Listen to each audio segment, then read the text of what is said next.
अब उनके अंदर ये वाणी जब प्रवाहित हुई तो आप समझे कि ये मौन भी प्रारंभ हुआ, तो इस मौन से पहले भी कुछ उनके अंदर कुछ बीजत्व रूप में भाव पड़े हैं, और वो पिछले जन्म से भी पिछले जन्म के भाव पड़े हैं कि इन भव्य जीवों का कल्याण करना है। हमें ऐसी शक्ति मिले कि हम इन भव्य जीवों को इस संसार सागर से पार लगा पाएं। हमें ऐसी शक्ति मिले कि इन भव्य जीवों को हम इस संसार के दुखों से मुक्त करा पाएं। ऐसी भगवान ने एक भव पहले, माने देव भव से पहले जो मनुष्य भव था, उसमें जब भावना की थी, जब तीर्थंकर प्रकृति का बंध किया था, तब का वह भाव उस आत्मा में पड़ा होता है।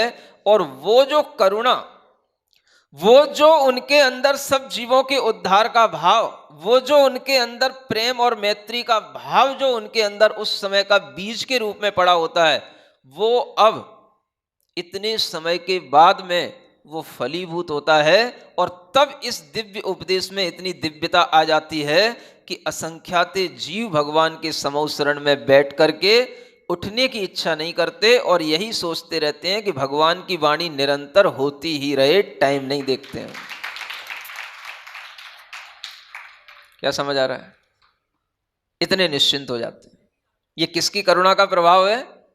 ये भगवान के भावों में जो करुणा भाव उन्होंने अपने अंदर भर रखा था कि मैं इन जीवों के उपदेश से इनका उपकार करूंगा, उसका परिणाम है।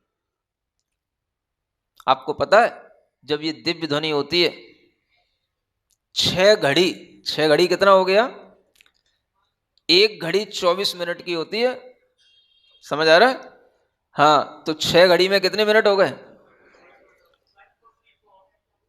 मतलब 2 घंटे 24 मिनट। समझ आ रहा है? इतना भगवान की वाणी एक बार खिरती है। हाँ, एक जगह तो लिखा है, जय धवला शास्त्र में लिखा हुआ है कि भगवान की वाणी दिन में 3 बार खिरती है, सुबह, दोपहर, शाम। समझ आ रहा है?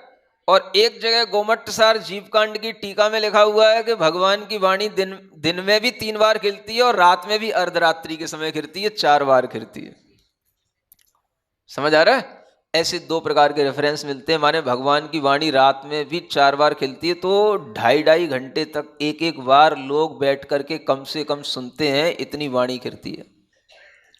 समझ आ रहा है? 2 घंटे 24 मिनट। सुन रहे हो?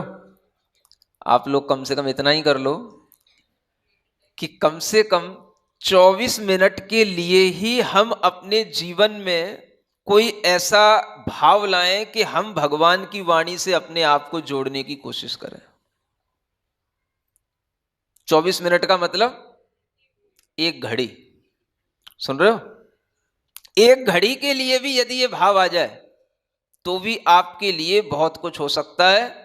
दीपावली, दशहरा सब कुछ हो जाते हैं। अभी आप सुन रहे थे, दीदी जी कह रही थी हैं, आपके यहाँ रोजाना दिवाली होती है, रोजाना रक्षाबंधन होता है, रोजाना पर्व मनाए जाते हैं। और इन पर्वों का उद्देश्य क्या होता है? इन पर्वों का उद्देश्य होता है केवल घर का कचरा साफ नहीं करना, थोड़ी मन की भी झाड़ू लगाना, मन की भी सफाई करना। समझ आ रहा है? एक बहुत पुरानी बात, जब सामने भव्य जीव होते हैं तो शायद रिफ्लेक्शन से कुछ बात भी कुछ भजन, कुछ लाइन जो पहले, बहुत पहले, समझ आ रहा है? हाँ, जहां के लोग बैठे हैं उसी स्थान पर कभी याद में रही, उसमें ऐसा ही भाव है। और वो भाव क्या है? बैठ अकेला 2 घड़ी तू, भगवत के गुण गाया कर। सुन रहे हो? बैठ अकेला 2 घड़ी तू, भगवत के गुण गाया कर। मन मंदिर में ऐ जिया तू, झाड़ू रोज लगाया कर। क्या समझ आ रहा है? बहुत पुरानी लाइनें याद है, जहाँ के ये लोग बैठे तभी से याद, कहीं से सुनी होगी। समझ आ रहा है? मन मंदिर में ऐ जिया तू झाड़ू रोज लगाया कर, है?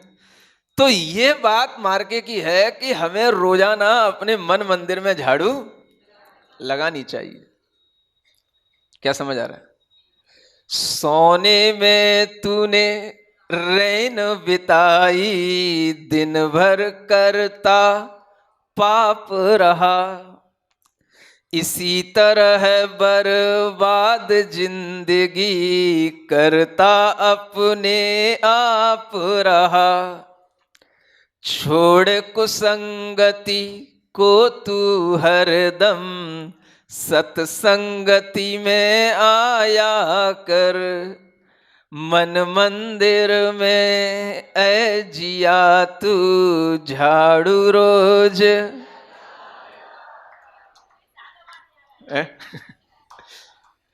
याद तो आ जाता है।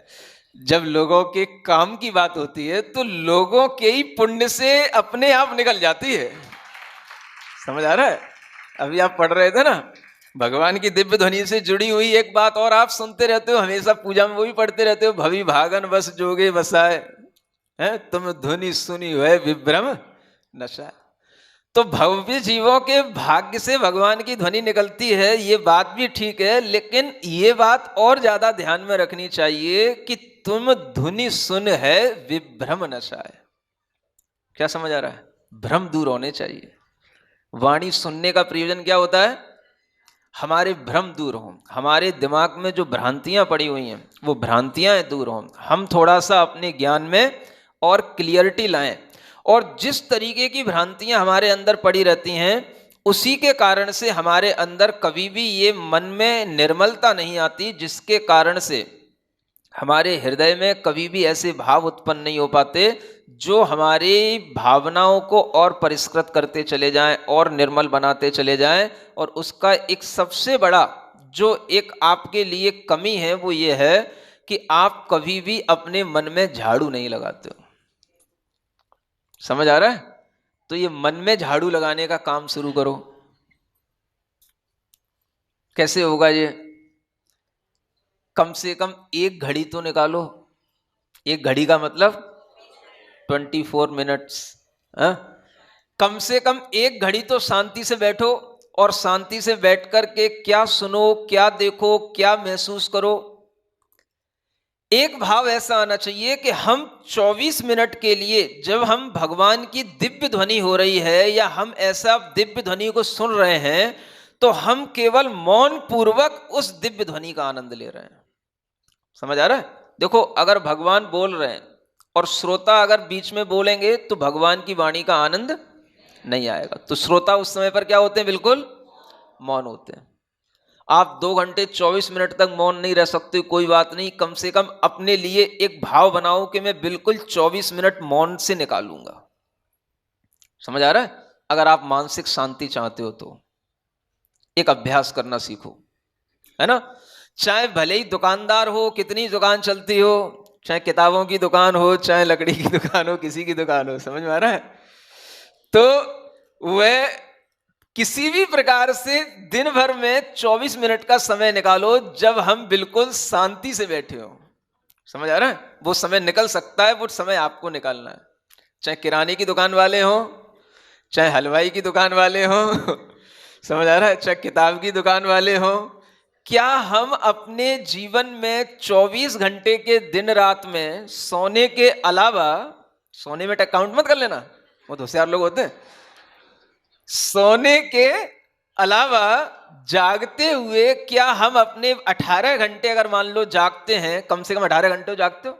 6 घंटे से ज्यादा कौन सोता है? आदमी को नींद ही कहाँ आती है, इतना काम काज रहता है?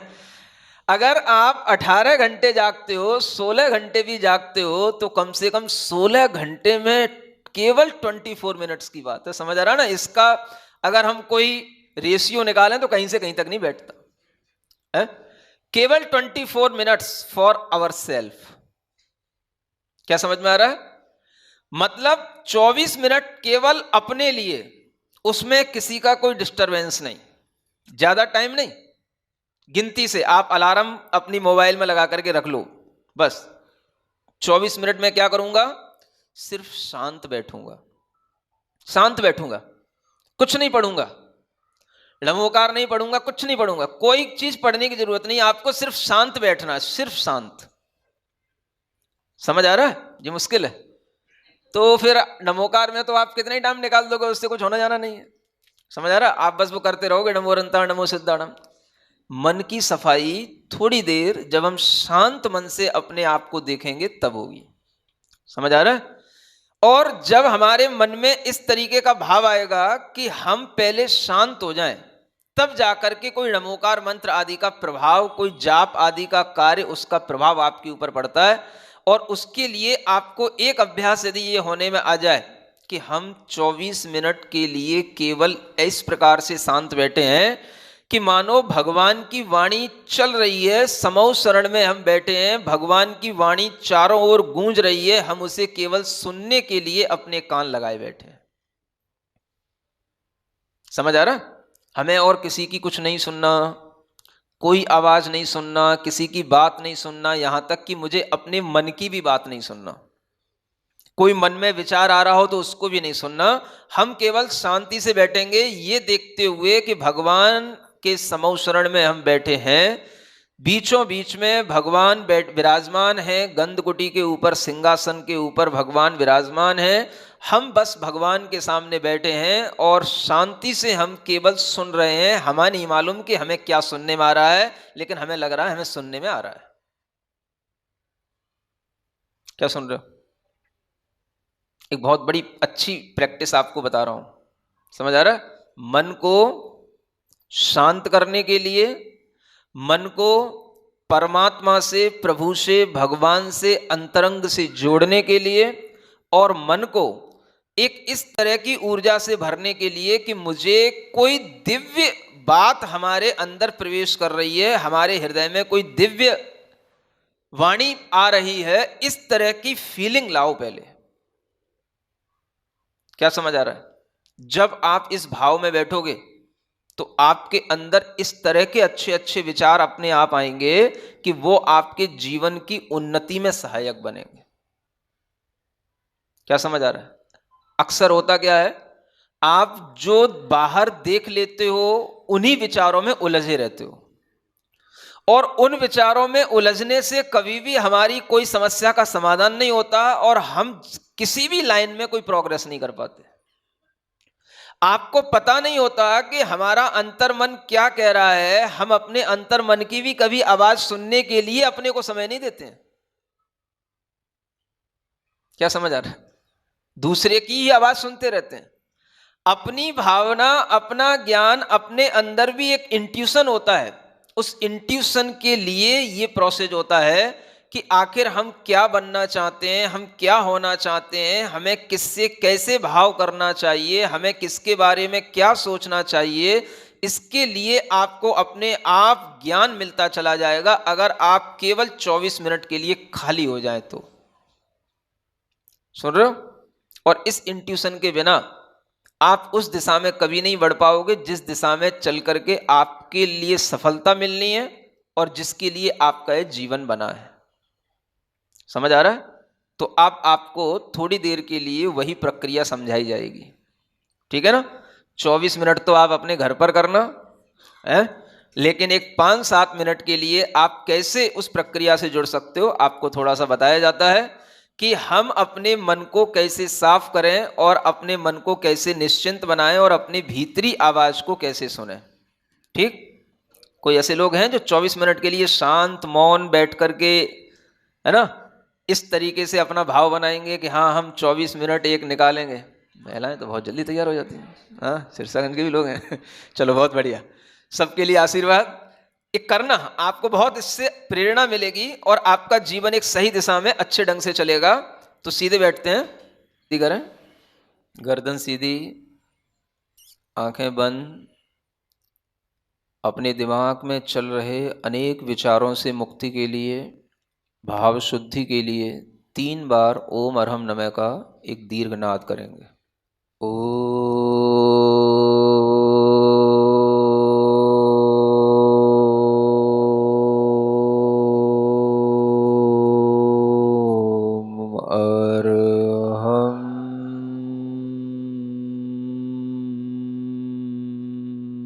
नमः।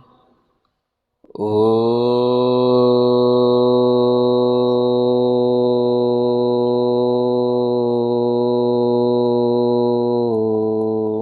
अरहं नमः। ओम